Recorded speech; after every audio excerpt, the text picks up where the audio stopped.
Muy bien, estimados estudiantes, estamos llegando ya a la semana número 6. Vamos a tomar el tema el día de hoy de los fundamentos de la administración, las teorías que han estado apoyando. Eso va a servir bastante para el tema profesional y el tema personal. Muy bien, vamos a iniciar nuestras actividades de la semana número 6.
Muy bien, ahora nos toca tocar el tema de la teoría estructuralista.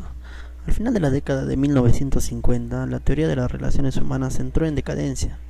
La teoría estructuralista significa un desdoblamiento de la teoría de la burocracia y una ligera aproximación a la teoría de las relaciones humanas. Representa una visión crítica de la organización formal. Los orígenes. La oposición que surgió entre la teoría tradicional y la teoría de las relaciones humanas hizo necesaria una posición más amplia y comprensiva que integrase los aspectos considerados por una y omitidos por la otra y viceversa. La influencia del estructuralismo en las ciencias sociales y repercusiones en el estudio de las organizaciones. El estructuralismo tuvo fuerte influencia en la filosofía, en la psicología, en la antropología, en las ciencias matemáticas, entre otras. En la teoría administrativa, las estructuralistas se concentran en las organizaciones sociales, variando entre el estructuralismo fenomenológico y el dialéctico. El estructuralismo está enfocado hacia el todo y para la relación de las partes en la constitución del todo, la totalidad, la interdependencia de las partes y el hecho de que todo es más grande que la sencilla suma de sus partes son las características básicas del estructuralismo. Mencionan tres: la estructura formal, el análisis de los objetivos, y se concentra en su estructura interna y la interacción con otras organizaciones. Los orígenes de la teoría estructuralista en la administración fueron los siguientes.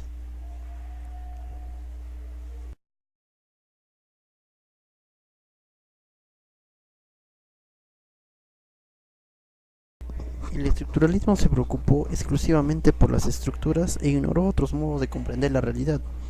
El estructuralismo es un método analítico y comparativo que estudia los elementos o fenómenos en relación con una totalidad, destacando el valor de su posición.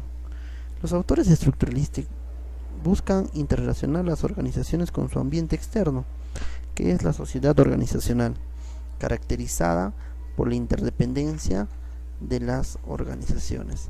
Vamos a encontrar a principales representantes, entre ellos el representante de la dialéctica es Carlos Marx, quien asegura que la estructura se compone de partes que a lo largo del desarrollo del todo se descubren, se diferencian y de una forma dialéctica ganan autonomía unas sobre otras, manteniendo la integración y la totalidad sin hacer suma o reunión sobre ellas, sino por reciprocidad instruida entre ellas. También habla Max Weber, un fenomenólogo. La estructura es un conjunto que se constituye, se organiza y se altera, y sus elementos tienen una cierta función bajo una cierta relación, lo que impide que el tiempo ideal de la estructura retrate fiel e íntegramente la diversidad y la variación del fenómeno real. James Thomson este notable autor se ha despegado casi por completo de las particulares orientaciones que estaban en boga en aquel momento. Su perspectiva respecto al perfil que adoptan las organizaciones eficientes se diferencia por completo de las ideas de Chester Barman, como así también el enfoque cognitivo que es el privilegiado por James March y Herbert Simon. Es notable que además se distingue el enfoque de dos opciones a que hacen mención Burns y Stalker en 1961 y que despliega con precisión Thomas Burns al referirse a las nuevas formas. Las organizaciones pasaron por un proceso de desarrollo a lo largo de 4 etapas, que son la etapa de la naturaleza, como etapa inicial en la cual los factores naturales, o sea los elementos de la naturaleza, constituían la base única de subsistencia de la humanidad. En la etapa 2, la etapa del trabajo, que nace a partir de la naturaleza, surge un factor perturbador, que inicia una verdadera revolución en el desarrollo de la humanidad. El trabajo, condiciona las formas de organización de la sociedad.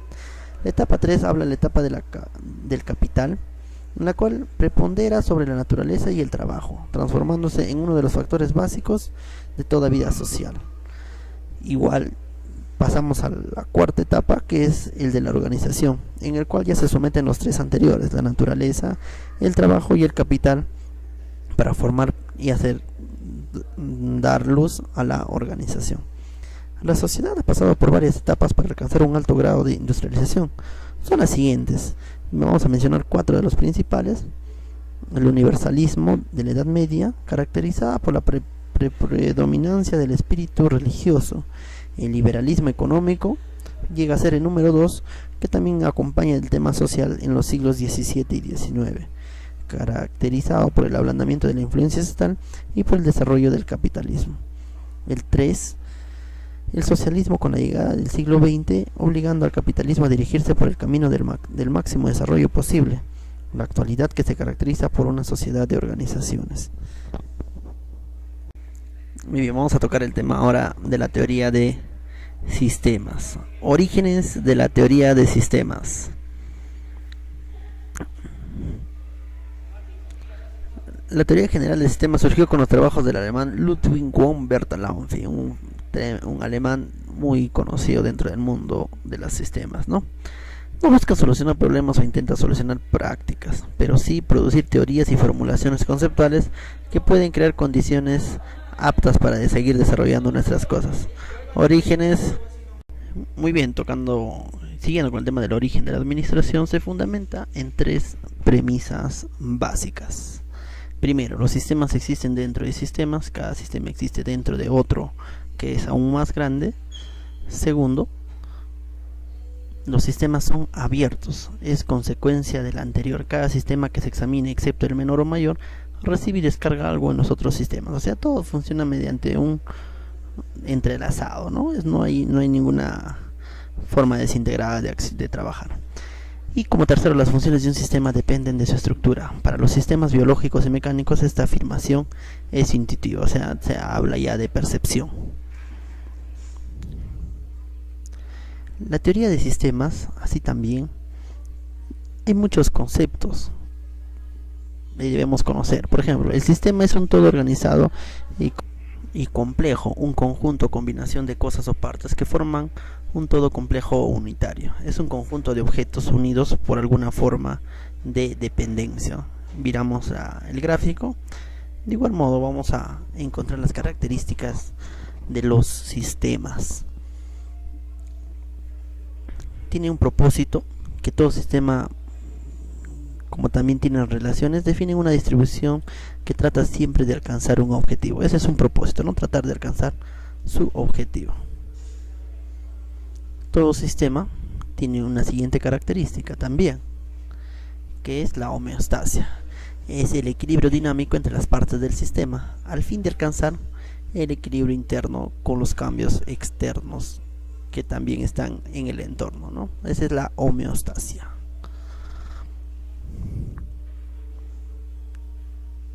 Un tema también, el globalismo. El sistema habla de totalidad. El efecto total se presenta como un ajuste a todo el sistema. Hay una relación de causa y efecto. Derivan de 2 fenómenos, ¿no? La entropía y la homeostasia. La entropía internamente y la homeostasia con el exterior.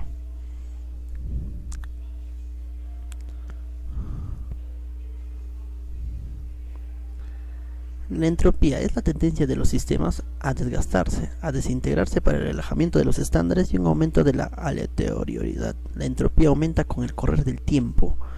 Si aumenta la información, disminuye la entropía, pues la información es la base de la configuración y del orden. De aquí nace la negentropía, o sea, la información como medio o instrumento de ordenación del sistema. Eso es fundamental, no hay que olvidarnos de esos conceptos que estamos mencionando.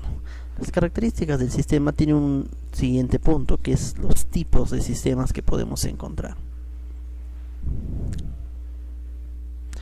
En cuanto a su constitución, pueden ser físicos o abstractos.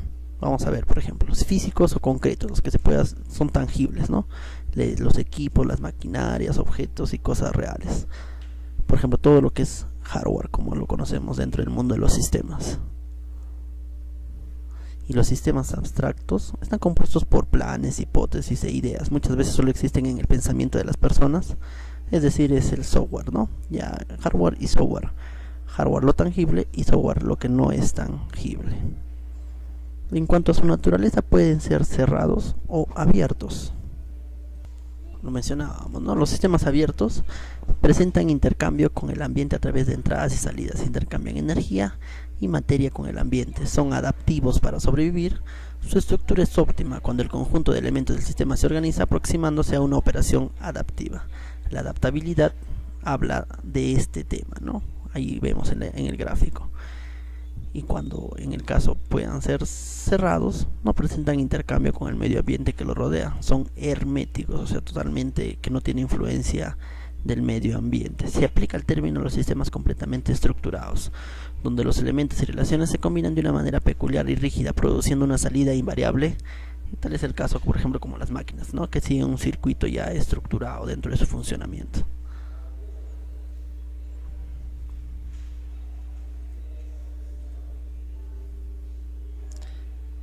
Siguiendo con el tema de tipos de sistemas, existen parámetros de los sistemas.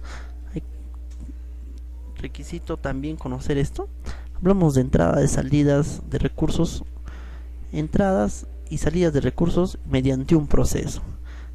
Ustedes saben, esa es la famosa retroalimentación, ¿no? Y vemos en el gráfico cómo es que funcionan estos sistemas. No va a haber ningún punto de quiebre al interior de este gráfico para que pueda funcionar como sistema. Un sistema abierto es influenciado por el medio ambiente e influye sobre él, alcanzando un equilibrio dinámico en ese sentido. Esa es una característica de un sistema abierto. La categoría más importante de los sistemas abiertos son los sistemas vivos. El ser humano, por ejemplo, ¿no? Tenemos células, las plantas, las organizaciones como sociedad, la familia. Los sistemas cerrados son las máquinas, el reloj, el termostato, algo ya estructurado, como decíamos, que funciona mediante un sistema ya, ¿no? El sistema abierto interactúa constantemente con el ambiente y el sistema abierto puede cambiar, adaptarse al ambiente y hasta reproducirse bajo ciertas condiciones ambientales. Y hemos mencionado los ejemplos de cada uno de ellos. Muy bien, hablando ahora de la teoría de la burocracia administrativa. Aquí ya todo se hace más tedioso, más armado, ¿no? Max Weber en sus escritos dice que la experiencia tiende a demostrar universalmente que el tipo de organización administrativa puramente burocrático, es decir, la variedad monográfica de burocracia, es desde un punto de vista técnico. Lo que intenta es tener mayor eficiencia en el uso de los recursos, ¿no? Un uso más racional de las cosas que podamos tener como seres humanos y tener un mejor control en los seres humanos que participan de esto, ¿no? El significado de la burocracia tiende sus orígenes a dos palabras, como lo menciona ahí. A la palabra burocracia se deriva de la palabra burocratis, bureau, oficina, y caratos de poder. O sea, es un tema de poder dentro de la oficina. En la actualidad el término burocracia ha pasado a formar parte del lenguaje común de las empresas públicas. Sin embargo, cabe aclarar que es también perfectamente utilizado en las empresas privadas, pero es más notorio el desequilibrio en las empresas estatales por el mismo hecho de que no tienen esa atingencia usual que una empresa privada puede tener, esa solución inmediata, ¿no? Nace como consecuencia de diferentes dificultades y la sensibilidad de la teoría clásica y de la teoría de las relaciones humanas, que son complejas entre sí, además de ser contradictorias y no reflejan un contenido esencial y completo del contenido de la organización. Entonces, a consecuencia de ese cruce de información, nace la teoría de la burocracia. Más sencillo podemos apreciar en la siguiente diapositiva.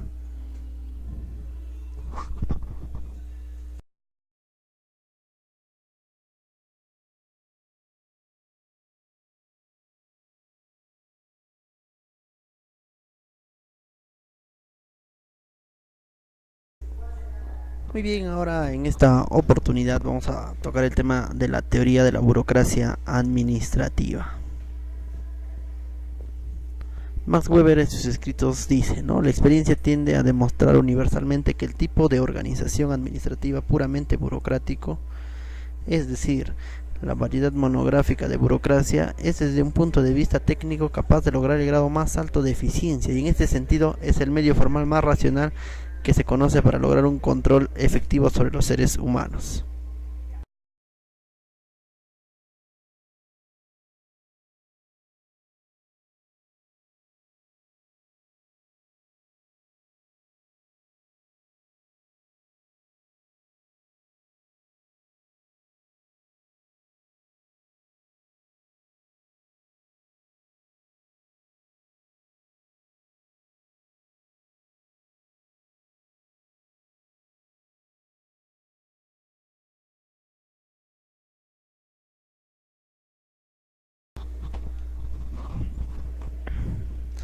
El significado de la burocracia. El origen de la palabra burocracia tiene sus orígenes de las raíces francesas y grecolatinas. La palabra burocracia se deriva de la palabra burocratis o burú, oficina, y karatos, poder.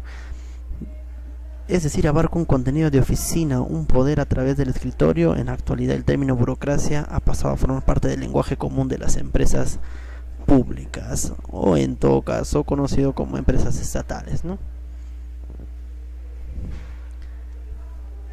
Los orígenes de la burocracia se remonta en los siguientes aspectos, que son los de relevancia y quizás los más importantes en el mundo de la estructura de la organización de empresas: de la dificultad y la sensibilidad de la teoría clásica y de la teoría de las relaciones humanas, que son complejas entre sí, además de ser contradictorias. No reflejan un contenido esencial y completo del contenido de la organización, dando cavidad a un enfoque más profundo, a un análisis más detallado, a describir las características de las estructuras de los miembros de la organización. Se descubrió la necesidad de encontrar un eje a seguir que capte las variables inmensas en los procesos y las características generales de los miembros integrantes, que sirviera no solo a la fábrica, sino también a todas las formas de organización humana. En este sentido vamos a hablar de tipos de sociedad. La sociedad tradicional, en el cual prevalece la familia y el rasgo de la idoneidad únicos en cada grupo familiar. Y la sociedad carismática, ahí se establecen reglas y normas establecidos por un grupo de personas asociadas, también denominadas partidos políticos, ¿no? Las que actualmente conocemos. Y una sociedad legal ya está basado netamente en un tema de estructura, donde hay subordinados, donde hablamos de eficiencia, donde hay autoridad, donde hay poder de autoridad, donde se han creado dos niveles, el mandatario y el otro, el ejecutorio, ¿no? El nivel ejecutor y el nivel de la patronal, podría decirse de esa manera. La sociedad tradicional prevalece la familia y el rasgo de la idoneidad. Hasta pronto, éxitos. La autoridad tradicional. En este tipo de autoridad se ejecutan las órdenes por la justificación de que siempre las cosas se realizan